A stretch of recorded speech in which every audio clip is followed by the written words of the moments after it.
this was always the plan, this was always the goal, this was always the dream. At what stage did it sink in that you actually in the UFC? When you landed in Abu Dhabi, or when you just got to the hotel and people started like talking to you?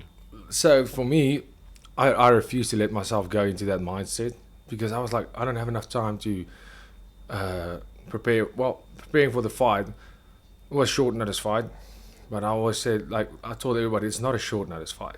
I've been preparing for this fight for 11 years. It's not a short notice fight. I couldn't have been more prepared in my whole life. So, I mean, even though I only had 2 weeks notice to get ready for this specific fight, I've always been ready for this fight. I've always been training for this fight. So, once the fight came, I mean, I accepted the fight. They said, okay, we have the fight. And then Monet, my coach, was on the farm. I had to let him know. And he asked, cool, who are we fighting? And I was like, oh, that little minor detail, I forgot to ask. I didn't ask them who I was fighting. And then I was like, I've been getting the news for 2 days now that I know I'm fighting in the UFC. And I forgot to ask who my opponent was. And I just went on the fight card and I saw there's one guy who doesn't have an opponent, but he's on the main card. And it's probably not going to be my fight. So I was like, well, I don't know who I'm fighting. And I messaged my agent and I was like, sorry, just guys, I know I signed the contract and everything, but I didn't have time to read through it. Who am I fighting? And I'm making sure what weight division, all that stuff, everything's golden. So everything happened so fast. And the amount of paperwork that went into it was insane. So for me, I couldn't allow myself. Was that because of COVID or just is that how UFC paperwork? Yeah, UFC, but I guess usually you'll have a few.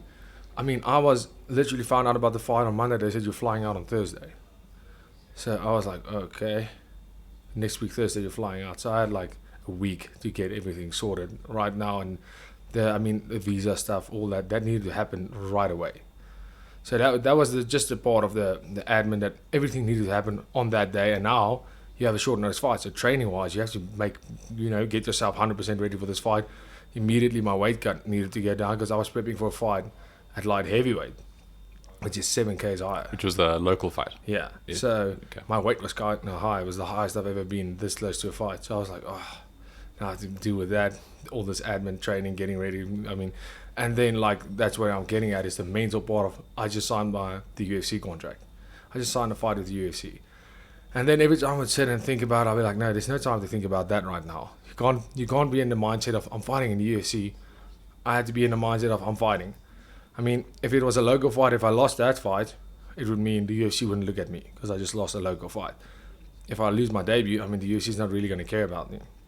So it didn't matter to me like where I was fighting. I was like, you can let this all sink in and take all the nice stuff in and appreciate life and all that after the fight. Sure. Right now, that you only have one task at hand. Get in Abu Dhabi, firstly. Get on the plane. If you're on the plane, you're good. Just get on the plane. Because that was the biggest fight. First is getting on the plane. Second biggest fight, make weight. Then the actual fight. And I just told myself, every time I was catching myself sitting and thinking, wow, I'm going to fight in the UFC. I'm actually going to fight in the UFC on the main card. This is ridiculous. On Fight Island. I would just say, no, you can't think about that right now. Like I would stop myself 100% saying it's too close to the fight to be thinking and preparing yourself mentally for what's waiting. Right now, you're going to kind of have to go there and just fight.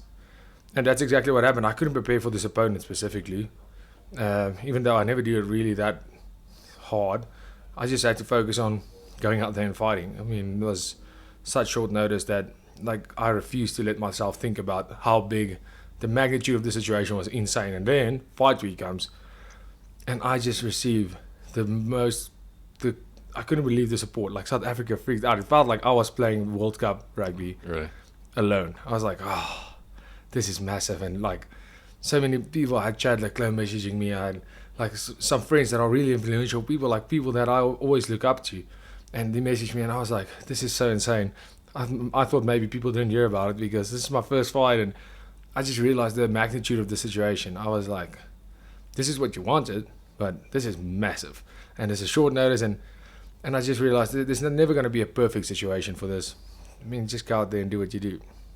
So, I mean, getting ready for it mentally. And now, also, I'm thinking, oh, yeah. And obviously, my first fight ever without a crowd is going to be in the UFC debut. That's awesome. So, yeah, there were so many things that were first for me that, mentally, this was really a tough fight to take. it was really a tough situation to be in, but I mean, everything worked out perfectly.